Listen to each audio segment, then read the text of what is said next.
Alhamdulillahirabbil alamin wassalatu wassalamu ala israfil anbiya wal mursalin wa ala alihi wa sahbihi ajma'in. Amma ba'du. Yang saya hormati Bunda Empet yang menjadi bunda kami sekalian, para asatid dan para staf Khalifah Tur yang hadir pada pagi hari ini, juga Bapak dan Ibu sekalian yang senantiasa bergabung dalam kajian pada subuh Khalifah Tur, dan terutama para pemateri kami pagi ini, Pak Komarudin. Terima kasih atas kehadirannya. Bapak dan Ibu sekalian, sebelum kita mulai acara kajian pagi ini, saya mohon Bunda Empet untuk menyampaikan pengantar kajian pagi ini. Mangga Bunda Empet, kami persilahkan. Bismillahirrahmanirrahim. Assalamualaikum warahmatullahi wabarakatuh. Maha suci Allah yang pagi hari ini Maha suci Allah yang pagi hari ini menghadirkan kita untuk sama-sama mengkaji pengetahuan, ilmu dan sebagainya serta bersilaturahmi. Pertama-tama saya ucapkan terima kasih kepada para ustaz, seluruh staf dari Khalifah dan para pendengar yang hadir pada pagi hari ini, dan juga kepada Pak Komar yang saya sayangi. Terima kasih telah menyempatkan waktunya untuk hadir. Saya akan sampaikan kepada seluruh yang akan mendengarkan bahwa pasti di rumahnya kita mempunyai sehelai kain batik atau baju batik ataupun apa. Nah, kita hanya taunya punya pakaian batik saja. Nah, hari ini marilah kita simak bersama pakar batik untuk supaya kita juga menambah wawasan, menambah ilmu bahwa oh kita itu memiliki batik, mempunyai batik di rumah ini adalah untuk ini dan asal mulanya begini. Nah, inilah barangkali hanya saya menyampaikan. Kita simak, jangan hanya punya batik saja, tapi apa makna dan bagaimana riwayatnya kita mendengarkan dari ahlinya. Segala sesuatu juga kalau kita harus diserahkan kepada ahlinya, baru kita mengetahuinya. Sekian nuhun parustam sareng sedayana staf yang telah memberikan sedikit waktu. Assalamualaikum warahmatullahi wabarakatuh. Waalaikumsalam warahmatullahi wabarakatuh. Hatur nuhun Bu Pet, hatur nuhun bisa. Kami. Bapak dan Ibu sekalian, dakwah adalah kewajiban setiap muslim dan bisa dilakukan melalui berbagai media, termasuk seni budaya. Batik sebagai bagian dari tradisi seni budaya Nusantara pun menjadi bagian dari media dakwah.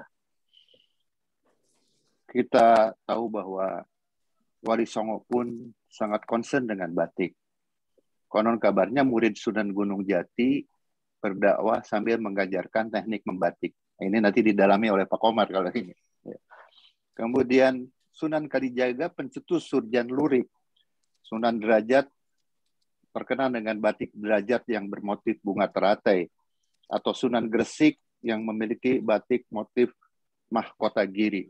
Dan banyak lagi. Begitu syarat dengan makna dan unsur dakwah di dalam seni batik. Oleh karena itu, Khalifah ingin menggali lebih banyak tentang peran batik dalam dakwah Islam. Pagi ini kami menghadirkan tokoh yang agak sulit dipisahkan dari batik, yaitu Pak Komarudin Kudia. Pak, dia mohon ditampilkan CV beliau. Jadi ini secara singkat, kalau bicara batik sulit lah kalau tidak mengaitkan dengan Pak Komar. Ya. Beliau pendidikan S2, S3 pun tentang kriya. Beliau mendapatkan gelar S2-nya di Fakultas Seni Rupa dan Desain ITB, begitu pula S3-nya. Beliau ketua berbagai asosiasi yang berkaitan dengan batik. Beliau ada kurator batik. Beliau juga pelaku industri. Siapa lagi yang selengkap beliau dalam berkaitan dengan batik ya. Jadi dan saat ini juga beliau mengajar di Fakultas Seni Rupa dan Desain ITB untuk jurusan kriya tekstil.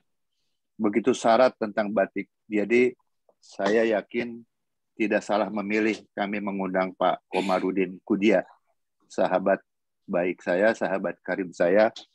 Saking baiknya saya dapat kepala ini juga dari Batik Komar ya. Pelaku industri dan brand Batik Komar pun sudah sangat terkenal ya di Indonesia, bukan hanya di Bandung. Oleh karena itu pagi ini kami mengundang Pak Komarudin Kudia untuk berbicara banyak tentang batik dan korelasinya dengan dakwah dan nilai-nilai Islam yang terkandung di dalam batik. Saya kira itu pengantar dari saya. Selanjutnya waktu kami serahkan kepada Pak Komar. Monggo Pak Komar.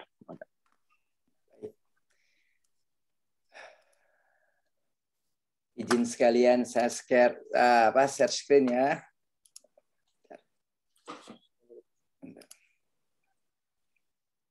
Sudah saya ini jadi co-host. Mana?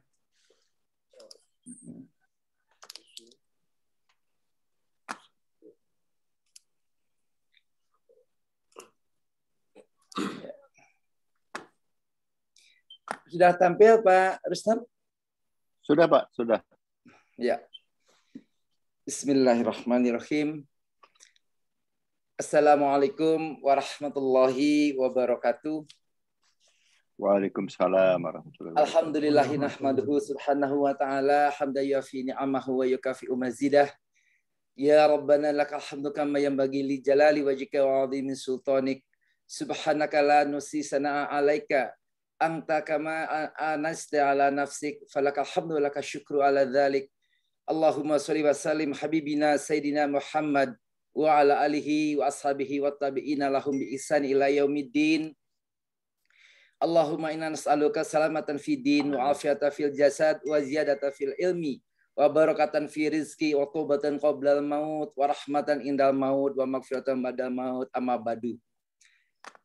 Pertama-tama marilah kita sama-sama panjatkan puji syukur kepada Allah Subhanahu wa taala yang masih memberikan berbagai macam kenikmatan kepada kita, terutama nikmat iman dan nikmat Islam. Salawat serta salam semoga tetap terlimpahkan kepada junjungan kita Nabi besar Muhammad sallallahu alaihi wasallam beserta keluarganya, para sahabatnya serta kepada kita sekalian, sehingga insya Allah kita di yaumil akhir kelak kita semua akan mendapatkan syafaat dari Rasulullah sallallahu alaihi wasallam. Yang sangat saya hormati dan muliakan kepada orang tua kami semuanya, Bunda Empet, pada para seluruh alim ulama, yang terhormat Pak Haji Rustam beserta Ibu Haji Rustam, jamaah kajian subuh online dari Khalifatur, serta hadirin yang berbahagia, para perindu ridha Allah, serta kita semua pecinta baginda Nabi Muhammad sallallahu alaihi wasallam. Alhamdulillah pada pagi hari ini kita bisa berkumpul silaturahim dan bertemu di ruang virtual ini. Pagi hari ini adalah tentunya kita yakini bahwa ini merupakan izin dan ridho dari Allah Subhanahu wa taala. Allah telah memudahkan kita pagi hari ini untuk bertemu, dan ini tentunya pertemuan ini tidak luput, dan ini semua karena Allah. Kita bergabung dalam program kemuliaan kajian subuh online seri 2 ya, dari yang diselenggarakan oleh Bait Al-Hikmah Khalifatur. Semoga Allah akan memberikan kita keistiqomahan dan menjadikan acara seperti ini adalah acara yang sangat kita nantikan bersama, yang menjadikan kita semua senang karena Allah. Yang menjadi sebab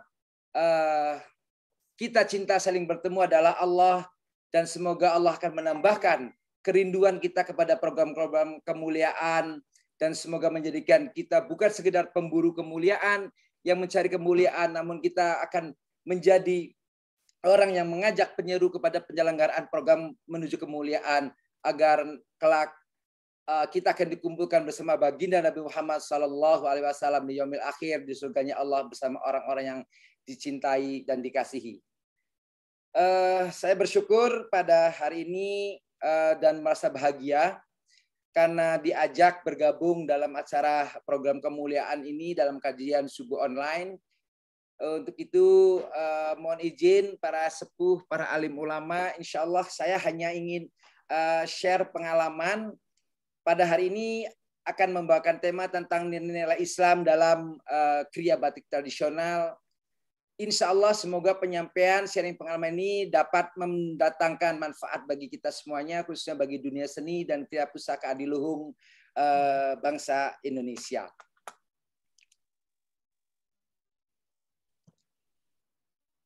Sebelum kita akan membicarakan masalah tentang batik, tentunya izinkan saya akan menyampaikan terlebih dahulu mengenai dasar-dasar hukum keindahan dalam Islam.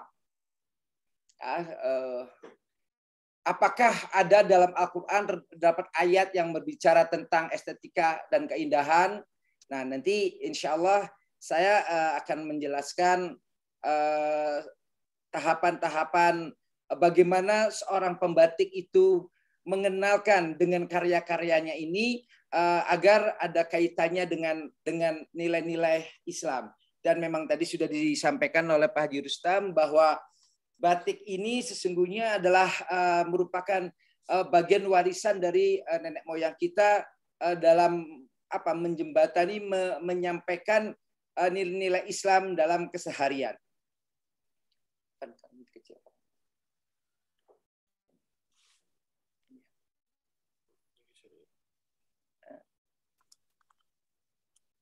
Mengganggu. Ya baik, jadi saya lanjutkan bahwa seni memiliki nilai-nilai keindahan yang dapat menggerakkan perasaan. Kegiatan berseni merupakan kegiatan berekspresi yang melibatkan adanya ide, gerak hati, dan perasaan. Sehingga pada dasarnya seni ini dapat diwujudkan dalam kegiatan seperti bermain, berekspresi, bercipta, dan berkehendak. Seni menurut bahasa adalah sesuatu yang halus. Menurut istilahnya, seni adalah sesuatu yang mengandung nilai estetik. Jadi seni dalam Islam mengajarkan sesuatu yang berbentuk estetik, sesuatu yang indah. Akan memperkuat perenungan objek-objek dan kenikmatan estetis yang akan memperkuat ideologi dasar dan memperkuat kesadaran akan ciptaan Allah Subhanahu wa Ta'ala. Sehingga pada akhirnya dengan mempelajari Al-Quran akan menggiring manusia untuk mengakui kebesaran Allah Subhanahu wa Ta'ala. Kata keindahan dibentuk dari kata indah, artinya bagus, permai, cantik, elok, molek, dan sebagainya. Ruang lingkup keindahan bagi manusia sangatlah luas, seluas keanekaragaman manusia dan sesuai pula dengan perkembangan peradaban teknologi sosial dan budaya. Jadi keindahan itu merupakan sifatnya adalah universal, artinya tidak terikat oleh waktu, tempat, selera perseorangan, dan kedaerahan atau lokal. Sehingga kalau ada orang yang bertanya misalkan, Pak Komar kalau nanya ke saya itu, batik mana sih yang paling bagus? Nah, saya mengatakan bahwa semua batik yang diciptakan oleh kriawan-kriawan atau orang-orang yang memang berkecimpung dunia batik ini semuanya bagus. Jadi tidak bisa kita mengatakan bahwa itu jelek, yang sebelah yang dari kota ini kurang bagus, kota ini misalnya yang paling bagus. Nah, hanya kita nanti akan saya tunjukkan ada beberapa daerah penghasil batik yang memiliki memang secara estetikanya itu dibuat dengan tingkat kehalusan yang tinggi. Nah, mungkin nanti akan setelah melihat slide-slide gambar akan saya jelaskan lebih lanjut. Jadi kalau ada yang bertanya apakah di dalam Al-Quran terdapat ayat berbicara tentang estetika dan keindahan, jawabannya pasti ya, pasti ada. Sebab menurut ahli tafsir ada beberapa puluhan ayat di dalam Al-Quran yang menjelaskan atau menerangkan tentang keindahan ini. Juga ada beberapa terminologi kata yang digunakan untuk mewakili tentang keindahan tersebut. Satu di antaranya adalah dari surat Asy-Syaffat ya, yang ini saya bacakan, a'udzubillahi minasyaitonirrajim. Inna zayyana as-samaa'a ad-dunya bizinatil kawakib. Artinya sesungguhnya kami telah menghias langit dunia yang terdekat dengan hiasan bintang-bintang. Ya. Kemudian di dalam surat yang lain juga ada yang artinya lalu diciptakannya 7 langit dalam 2 masa, dan pada setiap langit dia mewahyukan urusan masing-masing. Kemudian langit yang dekat dengan bumi kami hiasi dengan bintang-bintang, dan kami ciptakan itu untuk memelihara. Demikianlah kata Allah yang Maha Perkasa, Maha Mengetahui. Surat As-Fussilat ayat 12. Nah, beberapa kata yang mewakili keindahan di dalam Al-Qur'an, ya, di antaranya ada jamal, ya, sangat indah. Kemudian bahjah, ya, keindahan atau kegembiraan atau kesenangan. Kemudian juga az-zukhruf, dihiasi atau didandani, ya. Kemudian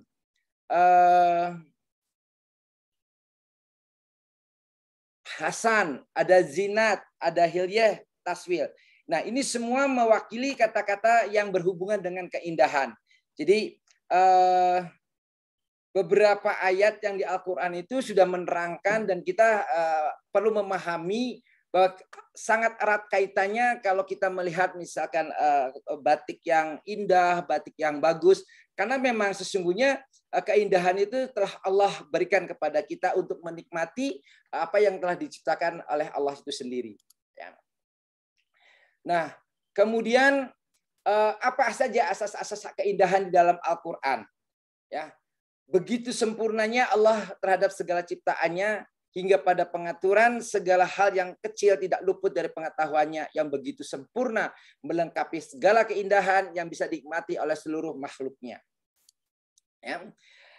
Kita lihat dalam slide yang ditayangkan ini, ya, begitu sempurnanya Allah menciptakan alam. Ya, ini sangat indah sekali, seperti kondisinya di dalam hutan, binatang-binatang yang ya sangat membuat kita merasa indah untuk menikmatinya, ya. Kemudian kesempurnaannya Allah miliki ini sebenarnya tidak mungkin manusia dapat mengidentifikasi atau menghitungnya. Namun dari kesempurnaan yang bisa kita rasakan sekiranya adanya satu, kita nampak sekali di sini adalah keselarasan dan keseimbangan, ya. Kemudian pengaturan yang tertib, indah, dan adanya keragaman dan pertentangan, ya.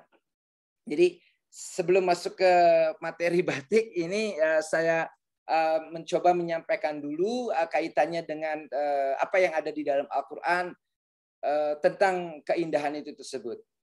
Pertama, ini mengenai keselarasan dan keseimbangan, ya. Karena nanti ketika kita berbicara dengan batik itu ada komposisi, ya, diantaranya adalah bagaimana menempatkan ragam hias itu agar memiliki keselarasan, keseimbangan, kemudian juga misalkan ada sesuatu yang ingin kita tampilkan, ada diiringi dengan nanti ikon-ikon yang memiliki makna simbol dan yang lainnya. Berkaitan dengan keselarasan dan keseimbangan, aturan penciptaan berdasarkan rekonstruksi yang teliti dan teratur.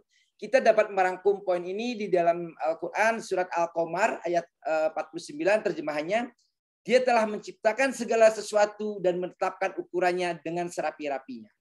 Nah, nanti kalau kita kaitkan dengan apa yang dilakukan oleh pembatik pun ketika membuat desain, ya, itu kita Komar sendiri ketika melakukan pembuatan desain itu akan menentukan ukuran-ukuran yang tentunya misalkan ada orang yang mohon maaf misalkan badannya itu berbobot.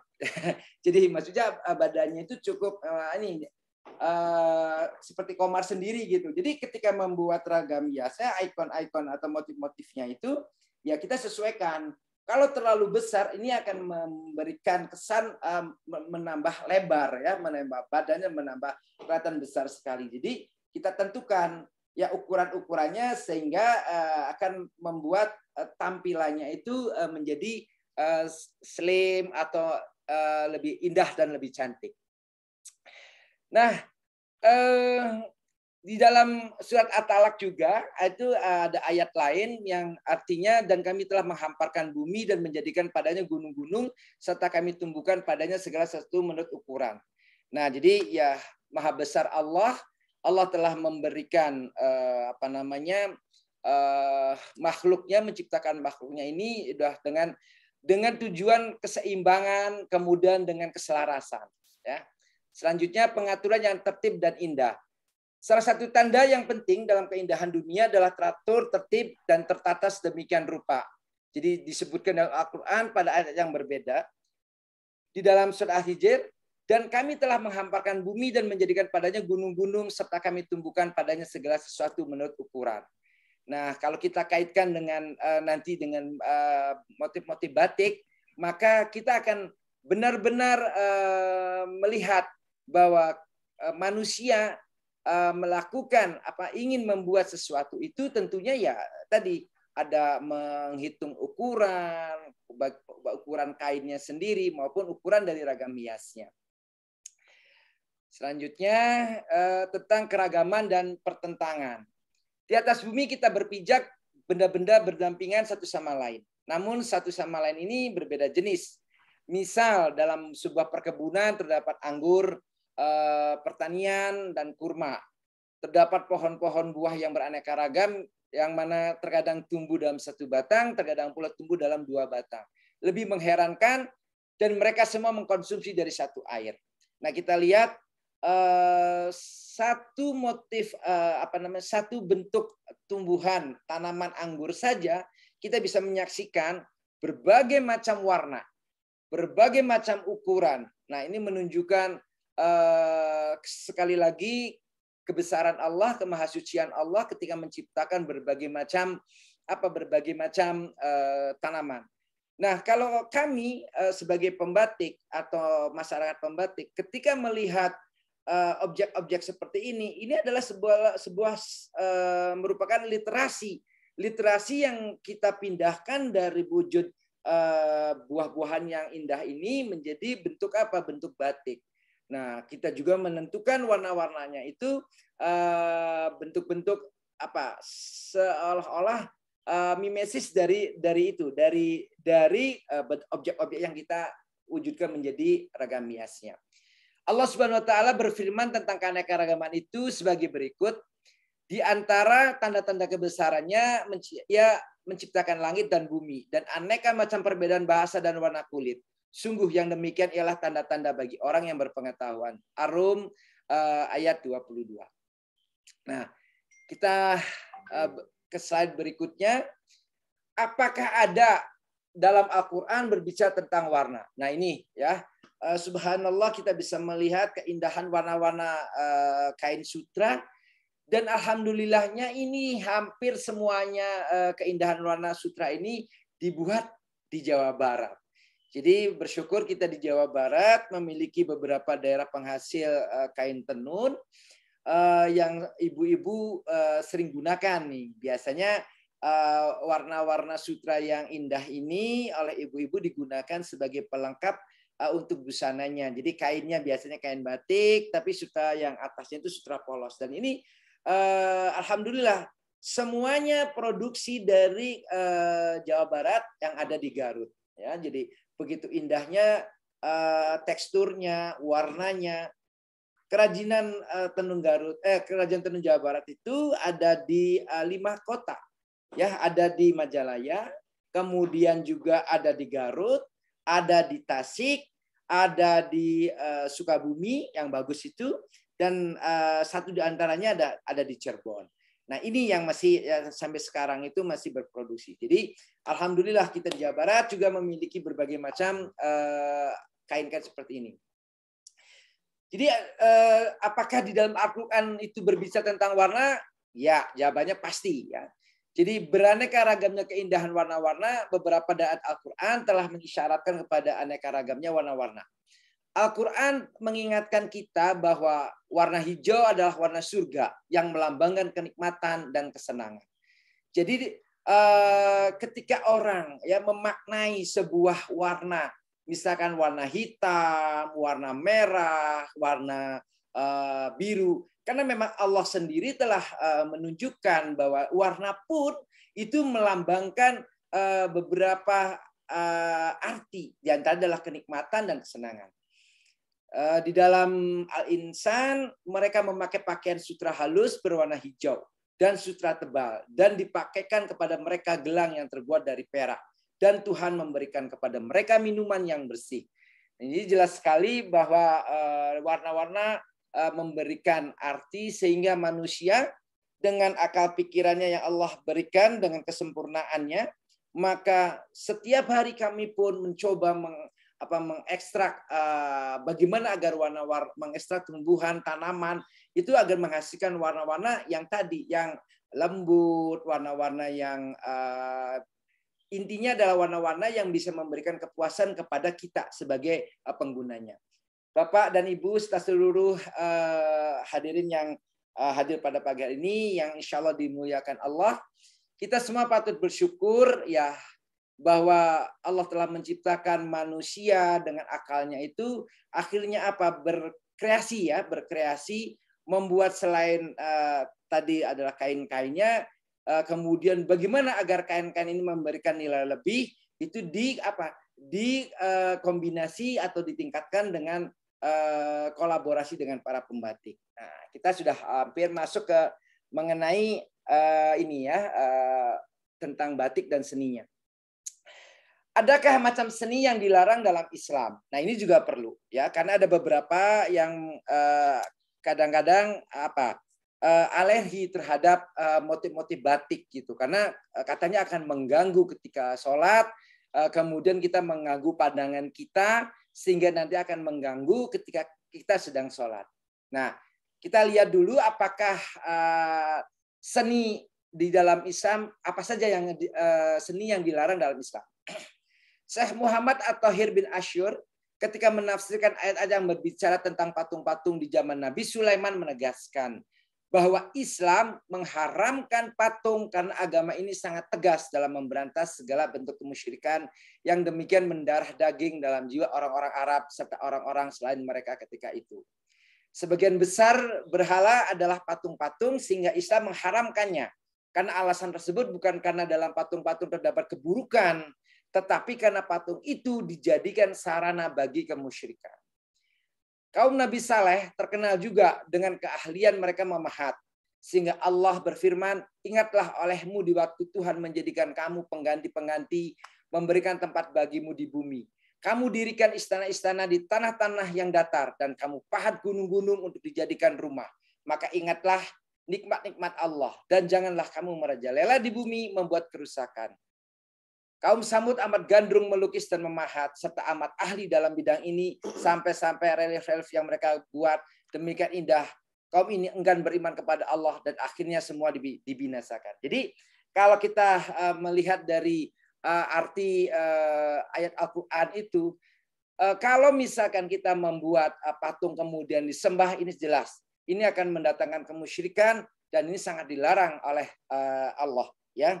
Nah, maka kami sendiri juga ketika membuat ragam hias motif batik, kemudian membuat gambar-gambar yang batik, itu kami sangat hati-hati sekali. Ya. Jadi kami memiliki niat bahwa binatang atau gambar bentuk yang kita buat itu bukan gambar yang sesungguhnya, artinya bukan gambar yang utuh. Ya, utuh ini kadang-kadang tidak selayaknya sebagaimana makhluk hidup yang Allah ciptakan. Jadi ada beberapa daerah di daerah Batang, ya namanya itu Rifaiyah, ya, jadi masyarakat pembatik yang menganut ajaran atau rekod Rifaiyah. Ketika membuat ragam hias bentuk binatang, burung, itu antara kepala dan badan itu dipisahkan, jadi tidak nyambung. Artinya apa? Bahwa tidak mungkin binatang ketika leher, ya, bagian kepala dan tubuh itu tidak menyatu, maka tidak mungkin binatang tersebut hidup. Nah, ini karena keyakinannya yang dikhawatirkan, kata nanti kelak di yaumil akhir kita diminta oleh Allah untuk menghidupkan binatang tersebut. Jadi biasanya perajin-perajin batik itu ketika membuat binatang itu sudah diniati bahwa ini ya gambar dua dimensi ini tidak ada unsur organ tubuhnya, dan ini adalah sebagai gambar semata. Jadi tidak memiliki maksud tertentu akan menghidupkan binatang ini sebagaimana layaknya makhluk hidup. Kemudian yang berikutnya, kita sangat hati-hati sekali. Ya, jadi gambar yang kita buat itu biasanya tidak lengkap. Nah, ini salah satu contohnya, mohon maaf. Nanti ini juga untuk Pak Haji Rustam yang bisa menjawab akan diberikan hadiah. Kira-kira ini motif apa yang saya pakai? Ini juga batik Jari Jawa Barat ini. Salah satu keindahan motif batik Jawa Barat dari Garut. Dan ini bentuk tadi binatangnya pun tidak sempurna, ya, sangat tidak sempurna sekali. Nah, nanti hadiahnya batik. Itu batik dari Bu Yeyen. Cempet. Nanti Bu Yeyen mau ngasih batik. Wah, ini ada Ibu Heti Sunarjo juga nih. Ya, Ibu Heti Sunarjo jangan jawab karena Ibu Heti Sunarjo pasti hafal sekali motif batik ini. Baik, saya lanjutkan. Nah, apa itu batik? Ya, nah ini kita sudah mulai. Kalau tadi sebenarnya ranahnya itu bukan ranahnya Komar berbicara tentang ayat Al-Quran, karena Komar bukan ustaz ya Pak Rustam ya. Komar mah pembatik. Nah ini nih itu mah ranahnya Cempet lah nantinya yang akan membahas tentang ranah Al-Quran dan hadis Rasulullahnya. Bapak Ibu yang semoga dirahmati Allah, setelah kita tahu mengenai dasar hukum, seni dan keindahan di dalam Islam, maka kita akan memasuki pembahasan tentang batik. Nah ini mulai. Apa itu batik? Ya, jadi nanti insya Allah bagi yang bisa menjawab ada 3 kain batik ya yang akan kita bagikan. Bagi siapa yang bisa menjawab? Ya, masyarakat baik-baik ya.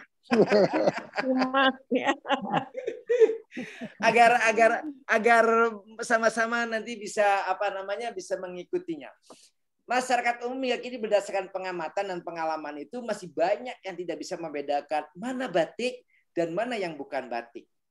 Ya, jadi itu kalau dengan menggunakan data kuesioner kelihatannya masih di atas 70% masih banyak yang tidak mengerti membedakan kualitas batik ya. Jadi pagi hari ini insya Allah saya akan mensosialisasikan apa itu batik. Jadi pertama, batik sebagai produk. Nah, kalau produk batik itu ya ini yang seperti yang saya pakai dari mulai ikat, dari mulai kemeja, kemudian ada yang mungkin hari ini masih menggunakan daster tapi ditutup dengan mukenahnya gitu ya. Nah, atau menggunakan kerudung batik. Nah, itu namanya produk batik. Ya, jadi itu namanya produk batik.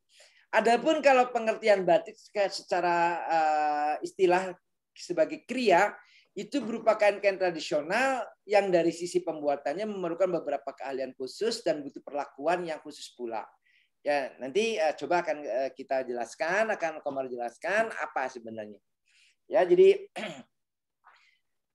kalau produk batik tadi ya sudah disebutkan berupa kain atau benda lainnya dengan beragam motif yang dibuat dengan menggunakan perintang warna berupa lilin panas. Jadi kalau produk batik itu mau tidak mau, suka tidak suka secara proses harus menggunakan lilin panas. Sehingga ketika produk itu misalnya ada kain yang bermotif, tapi secara proses produksi tidak menggunakan lilin panas, maka tidak boleh disebut dengan produk batik. Tapi nanti disebutnya bisa tekstil bercorak batik, batik printing, atau jangan ada batiknya, kain printing atau tekstil printing, atau kain bercorak batik. Jadi nggak boleh sebut bahwa ini adalah batik, misalnya batik sablon lah, udah batik tapi sablonnya nggak bisa. Batik printing, udah batik, ada kata batiknya tapi printing. Karena tadi secara proses, kalau printing, sablon, atau digital print, atau apapun, itu tidak menggunakan lilin panas. Jadi tidak boleh menggunakan kata batik. Batik kriya adiluhung. Nah, sebuah karya seni yang dibuat dengan menggunakan keterampilan tangan and skill, dengan memadukan berbagai nilai-nilai khusus, tetapi tetap memperhatikan aspek fungsional dan juga nilai seni itu sendiri. Jadi setidaknya kalau yang disebut batik kriya adiluhung itu, ya ini kami dari Asosiasi Perajin dan Pengusaha Batik membuat redefinisi, karena dari dulu batik itu pertama, batik harus dikerjakan dengan tulis. Sementara sekarang kan ada yang menggunakan cap, ada yang menggunakan capnya dari tembaga, dari kayu, ada yang menggunakan sapu nyere. Jadi ketika membuat gambarnya itu sapu nyere dimasukkan di loyang cap panasnya, kemudian dipukul-pukulkan di atas kain. Dan apakah itu batik? Ya, karena masih menggunakan lilin panas. Tapi kalau batik Kri Adiluhung, satu, dikerjakan dengan tangan. Yang kedua, harus menggunakan lilin panas. Kemudian yang ketiga, setiap motif itu harus memiliki makna simbolik. Seperti tadi yang disampaikan oleh Pak Haji Rustam, memiliki nilai-nilai filosofinya. Ya, jadi itu yang keempat, harus berbentuk jarik. Jarik itu kain panjang. Atau kain panjang kalau bahasa Sundanya ya buat kain tapih atau apa ya, kain panjang aja.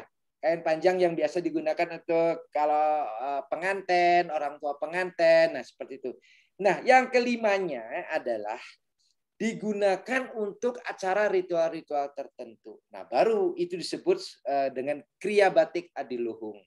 Kalau yang lainnya gimana? Kalau ya proses dibuatnya menggunakan lilin panas dengan tangan, dengan menggunakan canting, tapi tidak memiliki nilai-nilai simbolik dan tidak digunakan untuk acara-acara khusus, maka itu disebutnya sebagai produk batik. Aduh, Pak Komar ribet banget sih antara batik dan tidak batik. Udah, yang paling gampang kalau batik dibuat dengan menggunakan lilin, ya lilin panas. Kalau yang bukan batik itu tanpa menggunakan lilin sama sekali. Jadi yang namanya batik Kri Adiluhung itu bisa dikategorikan sebagai karya seni rupa terapan Nusantara. Baik. Alhamdulillah kita bersyukur kepada Allah bahwa bangsa Indonesia sampai hari ini beberapa Kri Adiluhung diakui oleh dunia. Walaupun dalam beberapa bulan yang lalu, berarti tahun 2021 kita kecolongan lagi, songket itu diakui oleh Malaysia. Dan Malaysia yang mendapat pengakuan bahwa tradisi kain wastra songket adalah tradisi warisan budaya dari Malaysia. Nah, ini sangat sangat miris sekali. Padahal di Indonesia ini Masya Allah songket begitu berkembang di Palembang, songket berkembang juga di Aceh, songket berkembang di Padang, kemudian juga termasuk di Garut sama Tasik. Aneh saya sendiri juga, kenapa Garut sama Tasik itu memproduksi kain songket? Ternyata memang pasarnya itu adalah dari saudara-saudara kita yang ada di luar provinsi Jawa Barat tersebut. Baik, kita lanjutkan. Tadi kalau kita bicara kriya batik Adiluhung, jadi ini ada beberapa nilai-nilai semangat yang dituangkan oleh para pembatik ini dalam membuat kain tersebut. Jadi dalam kriya batik tradisional yang hadir di tengah-tengah kita ini adalah merupakan paduan dari berbagai nilai. Yang pertama adalah nilai semangat, ya, nilai jiwa, nilai religi, nilai keunikan, nilai keindahan, dan nilai kearifan lokal serta nilai estetik. Nah ini, jadi kalau kita masih ada yang tidak mengerti membedakan antara batik dan bukan batik, kalau batik ini para perajin batik itu setidaknya itu ada 7 nilai yang mewarnai dalam proses pembuatan batik ini. Dan nanti akan kita masuk dikaitkan dengan bagaimana Islam memberikan nilai-nilai seperti ini, ya, yang dimiliki oleh manusia, kemudian manusia itu mengaitkan dengan proses pembuatan batiknya. Ya, kita lanjutkan. Tradisi budaya batik, ya, jadi tadi merupakan berkaitan dengan budi dan akal manusia dari sekelompok orang yang diwariskan dari generasi ke generasi melalui karya batik. Namanya tradisi, ya, berarti ada proses pewarisan dari orang tua kita, kemudian nenek kita, buyut kita, dan terus sampai para leluhur kita yang dari awal itu sudah melakukan tradisi membuat batik.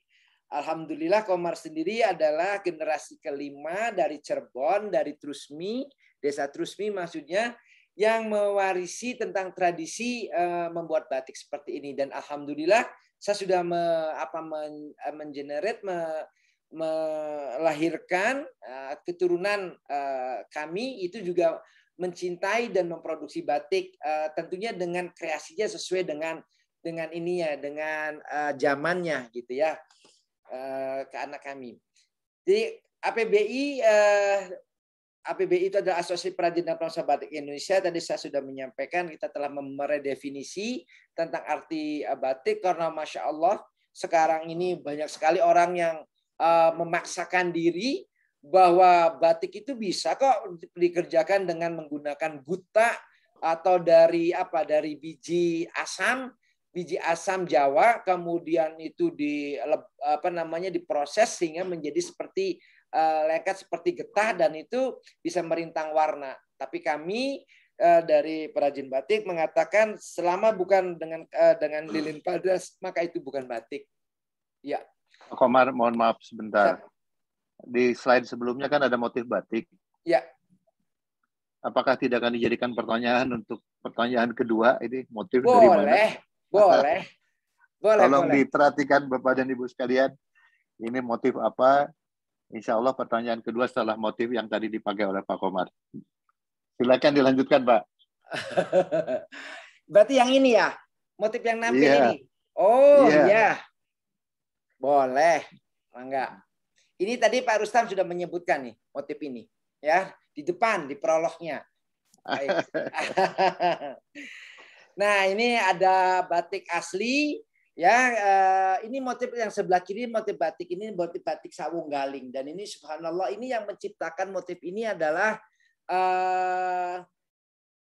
the founding father kita, ya, Insinyur Soekarno. Jadi presiden pertama kita, Bapak Insinyur Soekarno itu juga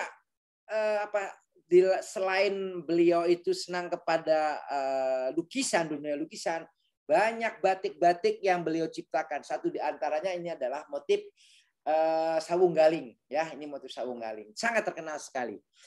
Nah, ini pengertian dari batik asli dan tiruan batik seperti ini.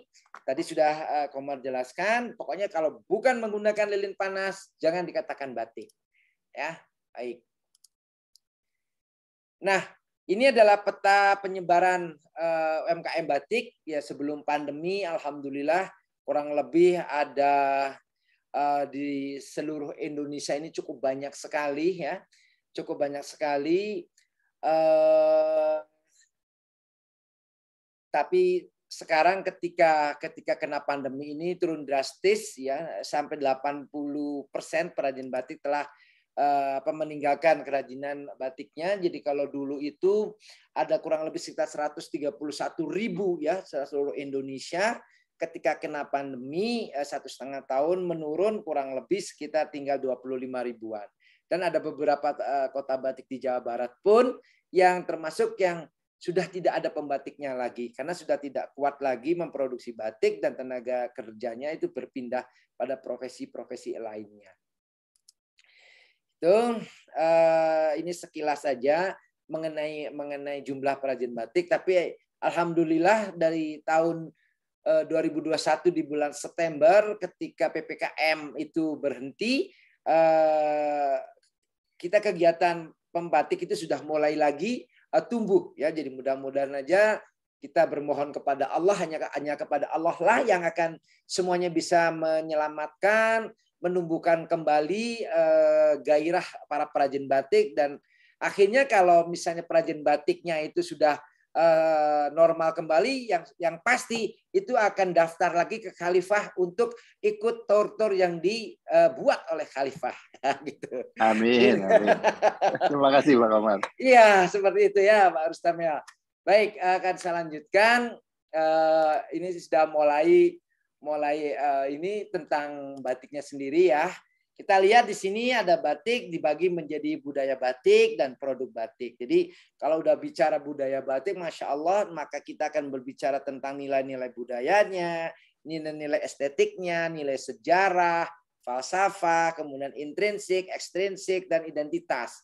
Jadi sungguh luar biasa, banyak sekali yang akan akan kita dapatkan kalau kita ingin memahami tentang batik.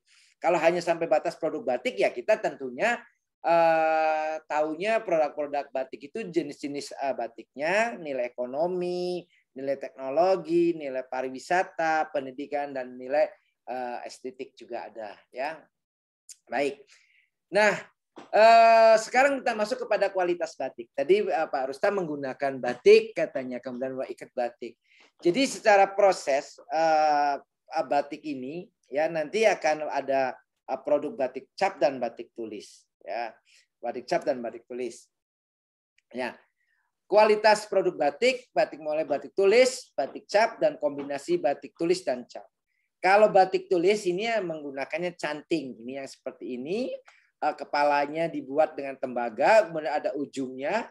Mata canting ini ada lubangnya. Lubangnya itu ukurannya dari ukuran yang paling kecil sekali sampai ukuran yang cukup besar. Adapun yang sebelah kanan ini adalah cap yang terbuat dari tembaga atau matrasnya. Ya, kalau canting ini untuk membuat satu lembar kain, kalau misalkan yang motifnya tidak terlalu complicated, tidak terlalu detail, itu mungkin antara 1 minggu sampai 1 bulan pelilinan itu sudah cukup bagus.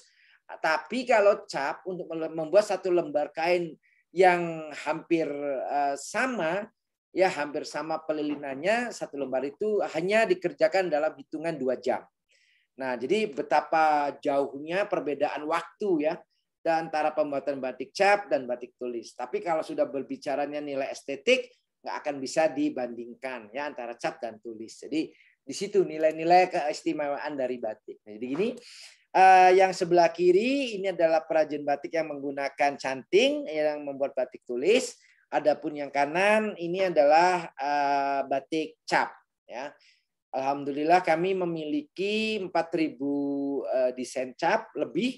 Dan hampir dari seluruh wilayah di Indonesia kita punya capnya. Kemudian kalau desain yang telah kami kumpulkan tuh insya Allah lebih dari 10 desain motif batik ya, dari mulai motif batik yang sederhana, kemudian yang complicated, yang berseri tentang cerita legenda, kemudian batik-batik keraton, kemudian untuk yang khas untuk kerudung dan segala macam, kita memiliki kurang lebih 10.000 lebih sekarang ini. Baik. Nah, ini prosesnya ya Bapak Ibu yang semua dirahmati Allah. Kita masih punya waktu berapa menit lagi nih Pak Rustam? Ini sudah 41 menit kelihatannya. Ya, baik. Ya, ini proses batik tulis tentunya membuat sketsa, kemudian dijiplak di kain, kemudian pelilinan ya. Kemudian, nah setelah dililin, batik itu diwarna. Setelah diwarna, dilorot. Nah, dilorot ini dilepaskan lilinnya dan ini hasilnya kain yang sebelah kanan. Ketika kain ini banyak memiliki warna seperti ini dan detailnya seperti ini, untuk 2,5 meter kain ini dikerjakan kurang lebih hampir 3 bulan. Jadi kadang-kadang kalau misalnya ibu-ibu bertanya, kok kenapa sih mahal banget gitu kan? Memang secara proses produksi ini butuh waktunya sangat lama sekali. Kalau kita menghitung dengan biaya ongkos kerjanya, bahan bakunya, kemudian pewarnanya, belum lagi desainnya. Ya, desain yang kita buat itu kadang-kadang ya membutuhkan nanti tahapan-tahapan membuat desainnya itu nggak bisa sekaligus jadi gitu ya. Jadi ada proses dulu. Nah, ini yang membuat jadi batik itu mahal. Nah, seperti ini. Jadi kalau batik-batik cap itu mungkin dalam 2 sampai 1 minggu itu bisa selesai. Walaupun batik cap juga kalau dikombinasi teknik tulis dan warnanya memang cukup rumit ya bisa sampai 1 bulan juga. Karena yang 1 bulannya itu adalah pekerjaan dengan tulisnya yang lamanya. Jadi ini contoh-contohnya. Sementara batik cap pembuatan sketsa dulu, kemudian pembuatan capnya, matrasnya. Setelah membuat matrasnya selesai kurang lebih dalam 2 minggu baru dibuat pelilinannya, dan ini cepat sekali. Tadi saya sampaikan untuk 1 potong kain dengan hitungan 2 jam, ini 1 lembar kain 2,5 meter itu selesai pelilinannya. Ya, nah ini sama nanti proses warna, kemudian proses lilin dan hasil akhirnya seperti ini. Nah, ini berbagai macam bentuk motif yang kami buat. Ya, nah kalau proses kombinasi artinya adalah dua pekerjaan tulis dan cap ini disatukan. Akhirnya jadi batik kombinasi. Nah, seperti ini ya, tetap pewarnaan, kemudian sampai di lorong. Nah, hanya itu proses batik, tapi barangkali ada yang ingin bertanya, kurang lebih etimologi kata batik itu sebenarnya dari mana? Nah, ini sampai hari ini pun sebenarnya tidak ada yang bisa memastikan asal batik itu dari mana. Ya, berasal dari mana. Walaupun ada yang mengklaim itu dari bahasa Jawa, ambatik, yaitu amba itu lebar, titik-titik, jadi membuat titik-titik di kain yang lebar. Kemudian juga ada juga yang mengatakan bahwa batik itu adalah dari kata kitab. Duh, kenapa kitab? Coba aja dilihat katanya. Kalau kata batik dibalik itu menjadi kitab. Ya mungkin saja batik kitab. Karena memang di dalam kitab juga memiliki ajaran, memiliki filosofi kehidupan dan segala macam. Nah, batik juga mengajarkan pada kita itu untuk batik-batik yang tertentu itu seperti apa, bercerita, menjelaskan bagaimana proses pembuatan batik dan manfaat dari batik itu sendiri. Jadi ketika ada batik yang misalkan truntum itu digunakan untuk menandakan cinta kasih ya antara orang tua kepada anak, boleh. Cinta kasih seseorang ya dari perempuan ke laki-laki atau sebaliknya itu boleh. Karena motif itu bercerita awalnya ketika motif truntum itu ada, itu ketika istri dari permaisuri dari Kanjeng Ratu Beruk itu ditinggalkan oleh rajanya. Ketika ditinggalkan oleh rajanya karena rajanya itu sedang senang dengan kalau raja itu punya apa? Selir, punya selir. Nah, rajanya lagi mungkin cinta kasihnya ke selirnya. Akhirnya permaisuri itu mengasingkan diri, dan dalam pengasingannya selir ini bukan selir, sang permaisuri ya Kanjeng Ratu Beruk itu membuat motif batik. Nah, motif batiknya ini seperti bunga-bunga kecil yang disusun begitu merata ya, seperti geometrik begitu. Sampai akhirnya ketika batik itu jadi dan dipakai oleh permaisuri, akhirnya sang raja jatuh hati kembali kepada permaisuri dan meninggalkan selirnya. Nah, akhirnya batik truntum ini cocok sekali ketika digunakan untuk menandakan cinta kasih atau turunnya cinta kasih kepada pasangannya. Maka itulah latar belakangnya. Jadi batik itu seperti itu.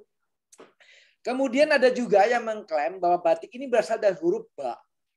Ya, huruf ba. Jadi secara filosofis batik diambil dari huruf ba, katanya karena ba itu adalah huruf hijaiyah kedua setelah alif dalam urutan huruf Arab. Sedangkan tik merupakan titik yang ada di bawah huruf ba. Ya, dengan demikian batik adalah hakikat atau filosofi dari huruf ba itu sendiri.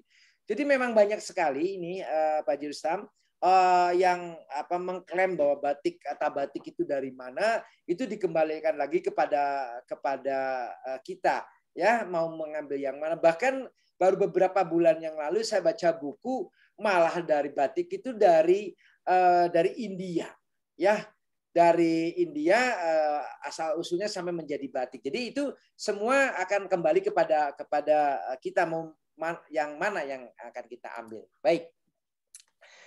Batik dan budaya Islam. Nah, di sini ya, jadi kita tahu bahwa salah satu hadis innallaha jamilun yuhibbul jamal, sesungguhnya Allah Maha Indah dan mencintai keindahan.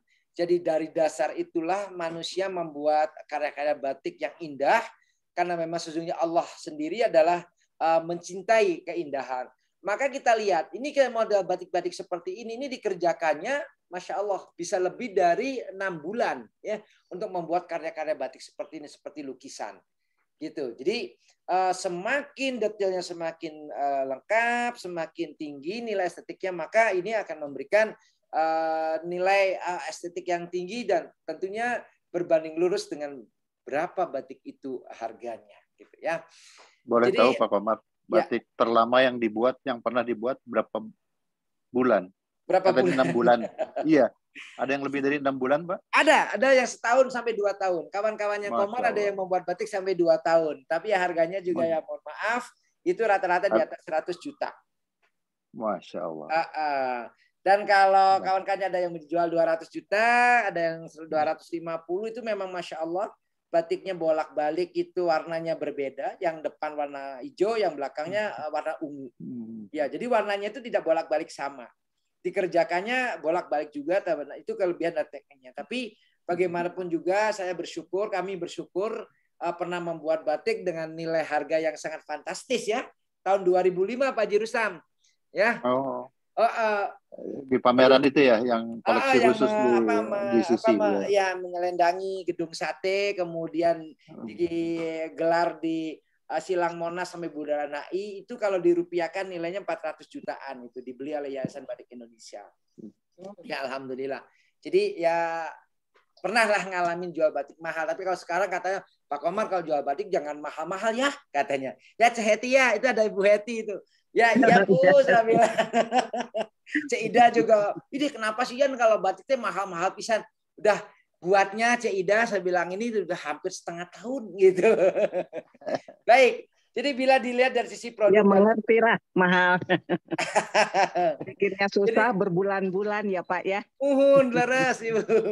Jadi seperti itu ya. Komar, waktu kita tinggal 4 menit lagi. Oh baik, nah ini sudah tinggal sedikit lagi.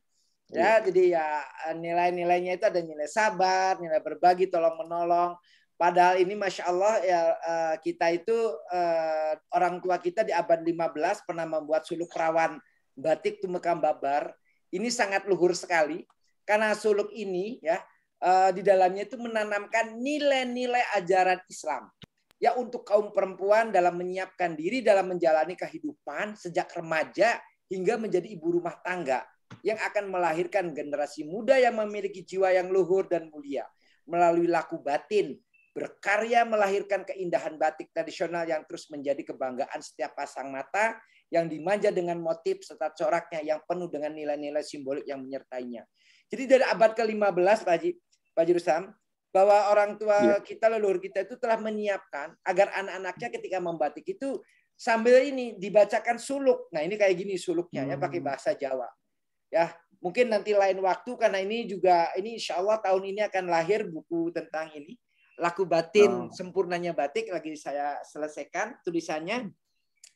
Ini benar-benar bahwa orang tua kita karena masyarakat abad ke-15 kan Islam kan sudah cukup tersebar di Indonesia ya.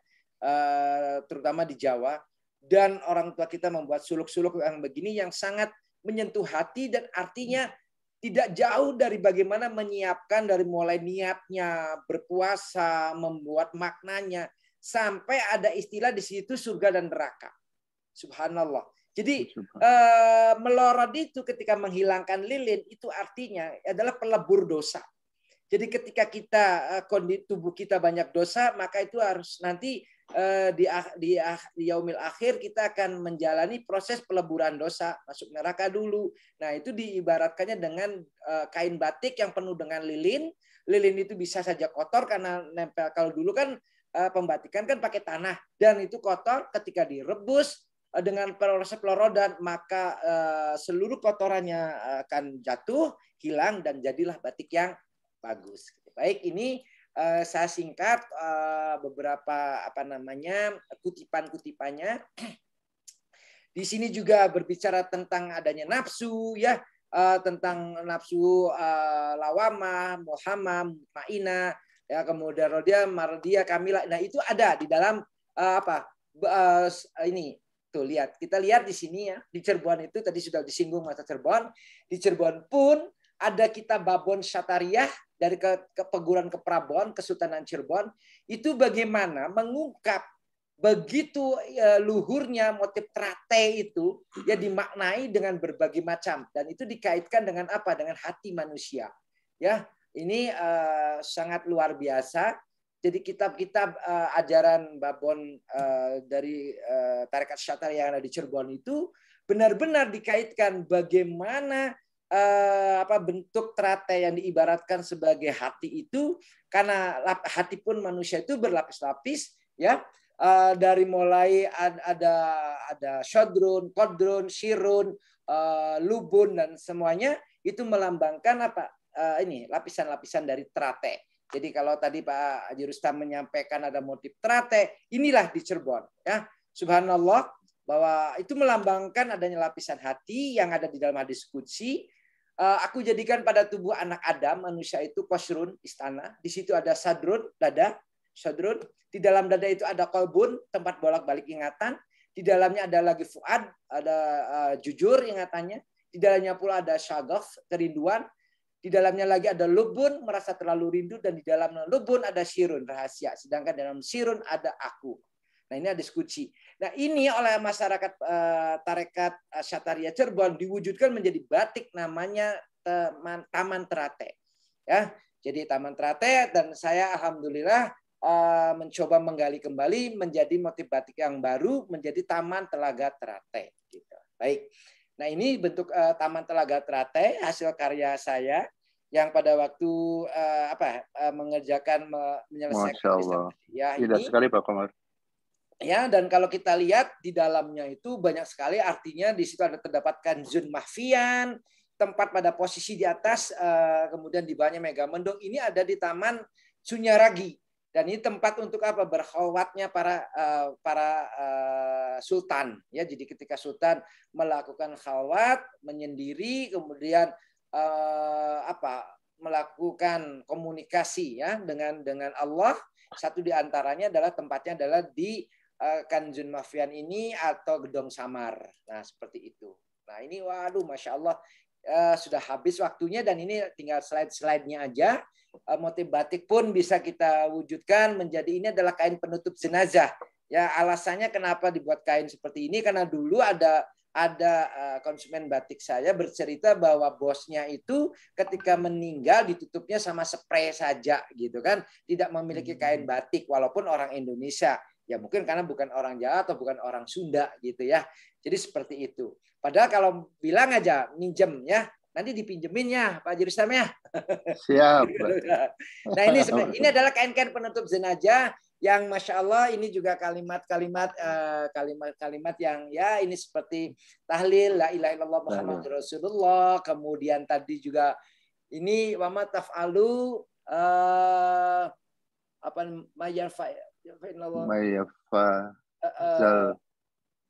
wa ma taf'alu. Wah, ini saya nggak bisa bacanya nih. Ya. Dan apa saja kebaikan yang kamu buat, maka sesungguhnya Allah Maha mengetahuinya. Ya. Ini ada batik-batik yang yang baru ya. Ini batik-batik yang baru. Kalau batik-batik yang baru tidak memiliki makna filosofi. Nah, seperti ini. Nampaknya ini sudah tinggal motif-motifnya saja. Nah, seperti ini karya-karyanya batik Santos Sadullah, pemilik batik Dandar Hadi ya. Jadi batik-batik Solo. Dan kalau yang ini adalah pastilah batik Megamendung. Pasti banyak yang mengenalnya, batik Megamendung dari Cirebon. Nah, seperti itu. Alhamdulillah akhirnya sampai juga pada penghujung. Terima kasih. Mohon maaf atas segala kekurangan. Mangga silakan barangkali ada yang mau ditanyakan. Baik, terima kasih Pak Komar. Alhamdulillah, terima kasih sekali, banyak ilmu yang diperoleh, yang disampaikan oleh ahli batik, pelaku industri batik, desainer batik, Pak Komarudin Kudia. Pak Komar, tadi ada beberapa hadiah yang akan diberikan. Ada berapa buah? Pak Komar? Ada tiga potong. Tiga. 2 potong kan sudah dilontarkan pertanyaannya. Ya. Ya. Boleh dari saya 1 aja, Pak. Boleh. Tapi, tadinya mau tentang Khalifah, tapi karena sangat terpesona dengan batik, batik apakah yang menunjukkan batik cinta kasih? Nah, ini tadi disampaikan oleh Pak Komar itu ya. Itu pertanyaan ketiga. Jawaban Bapak dan Ibu langsung disampaikan lewat chat. Yang paling duluan itulah ada pemenangnya. Jadi sudah 3 pertanyaan untuk 3 hadiah dari Batik Komar. Selanjutnya saya akan menyampaikan beberapa pertanyaan dari peserta Zoom ini. Kang Dea mohon ditampilkan pertanyaan-pertanyaannya. Silakan.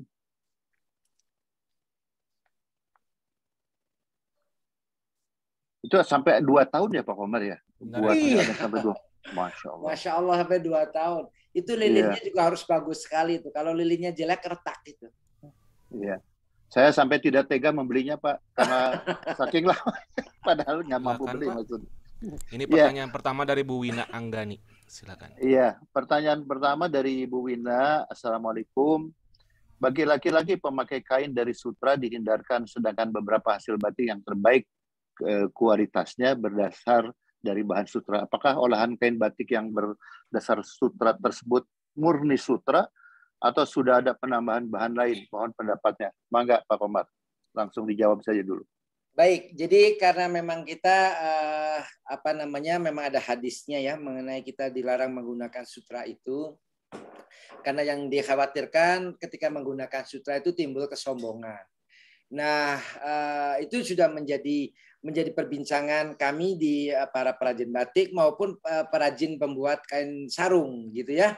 Jadi sekarang ini sutra itu sudah tidak seluruhnya 100% sutra atau bombix mori, istilahnya bombix mori itu yang dihasilkan dari ulat sutra. Ada beberapa kain sutra yang memang benar masih asli 100% ya ada. Nah, tapi penggunaannya misalkan kalau sekarang kan untuk kerudung yang dipakai untuk ibu-ibu itu hampir semuanya kami menggunakan sutranya sutra yang asli. Tapi ketika digunakan untuk kemeja itu sekarang itu ada yang namanya seratnya itu dikombinasikan dengan bombix, dengan bember, dengan katun. Ya, nah itu jadi sutranya tidak 100% lagi. Seperti halnya yang dipakai oleh sarung BHS. Kebetulan alhamdulillah kami mulai setahun yang lalu bermitra dengan BHS membuat kain batik basar namanya batik sarung, dan ternyata BHS pun ketika membuat ornamennya itu tidak menggunakan sutra lagi. Jadi sudah menggunakan benang-benang yang lain. Karena memang itu kekhawatirannya kalau sutra itu masih ada walaupun ada juga yang bilangnya makruh ya, makruh karena ya tidak pakai sutra juga kalau memang di situ ada unsur kesombongan, misalnya kain batik tapi batiknya itu misalkan merasa bangga sekali dengan batik yang 200 juta, ya sama aja akhirnya sombong-sombong juga gitu. Cincin misalkan. Kalau saya menggunakan cincin ini, wah ini batu mulia yang harganya, mohon maaf, harganya miliaran, ya juga sama.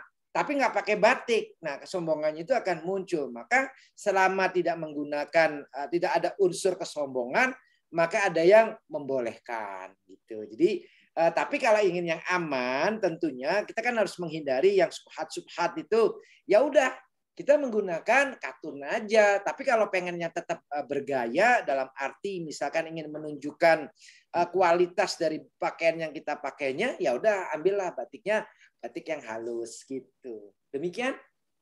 Terima kasih Pak Komar. Mas Dia, pertanyaan selanjutnya. Apa tuh Pak? Halo Mas Dia. Ya, silakan Pak. Ini dari Bapak Muhammad Fazah Hanifah. Izin tanya bagaimana cara membedakan antara batik asli dan batik tiruan. Monggo Pak Komar. Baik, kalau batik asli pada umumnya secara visual kasat dari kacamata dari kita bisa lihat ya dari mata visual gitu dilihat depan belakang kain itu akan sama. Ya, depan belakang motifnya itu sama, warnanya itu akan nampak sama. Ya, kemudian yang jelas kalau yang batik asli itu kainnya bukan ada unsur polyester. Ya, gimana caranya Pak Komar untuk membuktikan di polyester atau bukan? Ya, satu, biasanya kalau batik itu misalnya belinya gulungan itu sudah harus tanda tanya. Tidak ada batik gulungan. Pasti batik itu dipotong satuan. Jadi 2,5 meter, 3 meter, sampai 4 meter. Tapi kalau yang misalkan beli deh kita 17 meter karena untuk 8 orang misalkan. Nah ini hati-hati. Ini sudah pasti bukan batik. Ya, bukan batik tapi kain printing. Batik tiruan. Kalau boleh misalkan dari pedagangnya digunting. Ya, digunting sedikit kemudian dibakar. Ketika dibakar dan ini tidak menjadi abu, ya, ada menggumpal seperti kain, seperti plastik gitu, kita sudah bisa memastikan bahwa itu bukan batik. Seperti itu. Nah, satu lagi yang paling gampang, ketika misalnya dalam bentuk kemeja atau dalam bentuk busana, ketika dijejer di rak display, ternyata kok ada ukuran S, M, L, XL, ya. Dan itu tadi kembali lagi secara visual sama, ini pasti bukan batik. Sebenarnya pemerintah Indonesia itu telah membuat aturan regulasinya yang batik itu harus diberi label BMI, Batik Mark Indonesia. Batik tulis, nanti labelnya itu bordirannya warna emas. Kalau batik cap, bordirannya warna perak. Jadi labelnya hitam, label dasar kainnya hitam. Kemudian nanti bordirannya itu yang tulisannya batik cap, batik sutra, batik tulis, kombinasi. Nah, itu dari situ aja sudah membedakan. Tapi sayangnya sampai hari ini banyak sekali karena tidak ada hukum, payung hukumnya nggak kuat, mereka menjual tekstil bercorak batik, batik halus, batik capsen, apapun ya, batik sutra. Padahal pas begitu ditanya benar ini sutra, masa sutra harganya misalnya 200.000, ya mana mungkin. Itu polyester yang secara proses mirip-mirip dengan sutra karena ada kilonya. Demikian. Baik, terima kasih Pak Komar. Bangga, pertanyaan selanjutnya, Mas Dia. Assalamualaikum, saya suka dengan batik, tapi batik bagus harganya relatif mahal. Apalagi batik Komar, Pak. Untuk saat ini sangat mahal, apa harganya bisa disesuaikan? Wah, ini harapan saya juga, Pak Komar. Harapan semua orang. Nah, itu Masya Allah, itu saya sangat setuju sekali. Dan sebenarnya Pak Jurustam dan ibu-ibu, bapak-bapak yang dimuliakan Allah, batik itu 100.000 pun ada batik cap, asli batik, betul ada.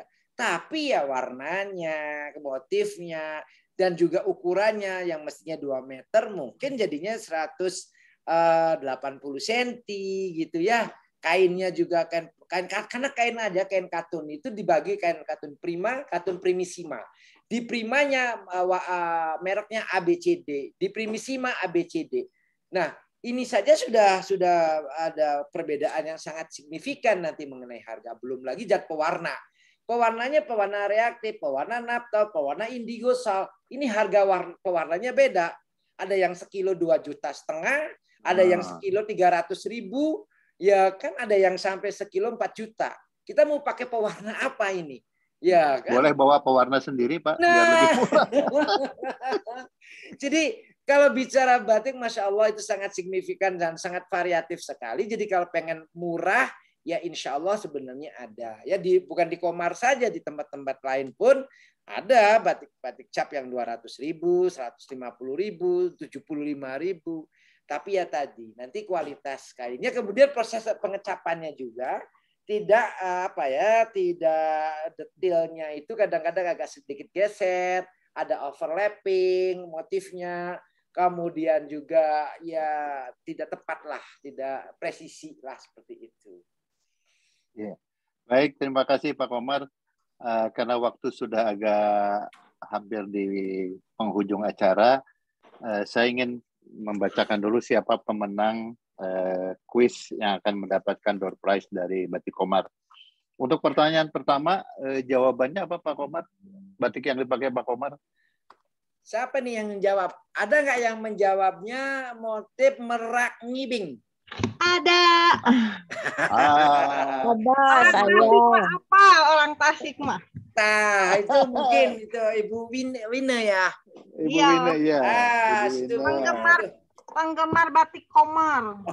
Aduh. Matur nuhun ya. Iya, Kurang orang ibing, Tasik mana yang Pak dapat. Ustaz? Neng Wina Wilujeng. Aduh. Gratis, ayo nama gratis. Ada. Yang berikutnya, terima kasih Ibu Wina. Jadi pemenang untuk pertanyaan pertama Ibu Wina. Untuk yang kedua, jawabannya batik yang tadi ditampilkan Pak Komar. Kalau nggak salah batik Teratai ya Pak. Taman Teratai. Adakah yang Taman menjawab Teratai. Taman Teratai? Bukan Taman Telaga Teratai, itu masih Taman Teratai. Adakah? Saya. Ada. Ada. Siapa? Ada di chat.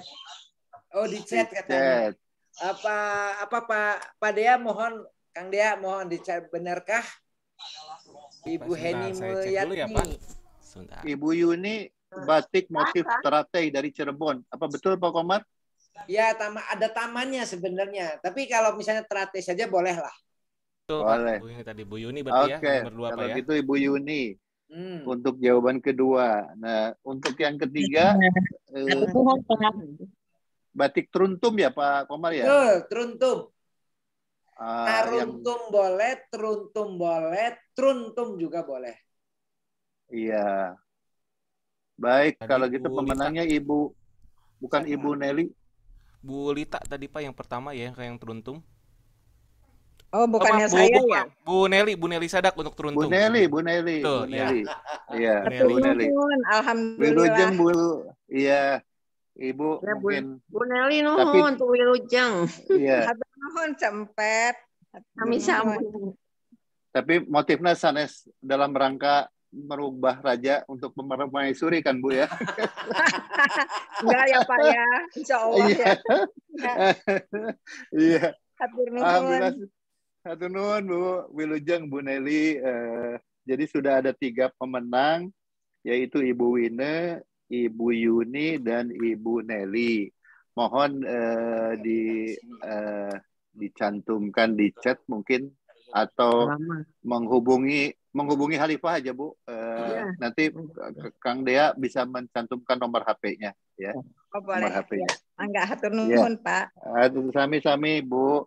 Alhamdulillah Bapak dan Ibu sekalian, kita sudah sampai pada penghujung acara. Alhamdulillah kita banyak mendapatkan ilmu dari penyampaian Pak Komar, bagaimana cara memilih batik, bagaimana mengidentifikasi batik asli. Catatan saja kalau ada pameran batik bawa korek api ya, karena untuk membedakan. Jadi gunting sedikit terus dibakar. Coba dicoba. Iya. Bukan. Asli bukan ya. Di sini juga ada Ustadz Wijayanto. Beliau mencoba menjawab, tadi saya lihat itu tidak boleh itu karena beliau brand ambassador dari merek batik lain. Iya, betul. Beliau juga lahir dari keluarga batik, Pak. Iya. Mertuanya Pak. Raja Batik. Mertuanya. Oh, Iya, mertuanya yang sedang Raja ditunggu Batik. warisannya katanya. Iya, Pak. betul. Pak Dadan juga ada nih, Pak Dr. Dadan Suherdiana nih ada. Habis Ada, ngobrol iya. batik nih Pak Rusam, beliau ini kemarin. Masya Allah. Iya. Iya. Iya, Aduh, Pak diam-diam Haji. nggak bilang-bilang Pak Dr. Dadan. Ya. Harusnya ada uang Alhamdulillah. denarnya itu. Kalau yang kepengen batik-batik Jawa Barat yang bagus-bagus, itu harus datangnya ke Bu Heti. Koleksi batik Jawa Baratnya luar biasa. Bagus Masya banget. Allah. Bu Oh, Heti. enggak lah. Iya. Biasa aja kan dari Pak Komar juga salah satunya. Iya. Pak Komar, kalau Bu Heti memang tidak boleh ikut menjawab ya Pak. Ya. Iya. Sebagai apa semua Ibu Heti mah. Memberi kesempatan Ida yang juga lain. nggak boleh di Wong Cirebon nggak boleh. Enggak Baik, deh, Bapak beli dan aja deh. Saya mah beli aja. Ah, iya. Nah, Iya. ini kolektor tuh Ibu Ida. Pak Baik, Komar, Ya, alamat Bu saya Ade. udah tak kasih alamat pengiriman. Alamatnya dikirim ke Khalifah, Ustaz. Iya, sinyal keras. Ustaz itu. Wijayanto mau ngisi di Panembahan nih, saya Dari lihat Bu. kemarin dari Cirebon. Ada ininya, balihonya gede banget. Tanggal berapa itu? Lupa deh, insya Allah. Ini juga dalam perjalanan saya di kereta ini. Oh, Masya Allah. Bapak dan Ibu, mohon izin sebentar sebelum kita lanjutkan dengan berbincang-bincang silaturahmi, karena ini Zoom akan tetap dibuka dalam beberapa menit ke depan. Kami mohon Bu Empet untuk menutup dengan doa. Terima kasih. Silakan. Bismillahirrahmanirrahim. Marilah kita sama-sama tundukkan kepala kita untuk memohon hanya kepada Allah. Alhamdulillahirabbil alamin hamdan syakirin hamdan naimin hamdan yuafi ni'amahu wa yukafi majidah Ya Rabbana lakal hamdu kama yambagi li jalali wajhikal karim wa qadimi sultanik. Allahumma inni as'aluka ridhoka wal jannah wa a'udzubika min sakhatika wan nar. Rabbi yasir wala tu'asir, Rabbi tamim bi khair, Rabbi habli minas sholihin, Rabbi habli minal muttaqin, Rabbi habli minal muqarrabin. Rabbana dalamna anfusana wa illam taghfir lana wa tarhamna lanakunanna minal khosirin. Rabbana atina fid dunya hasanah wa fil akhirati hasanah wa qina azabannar. Walhamdulillahi rabbil alamin. Assalamualaikum warahmatullahi wabarakatuh.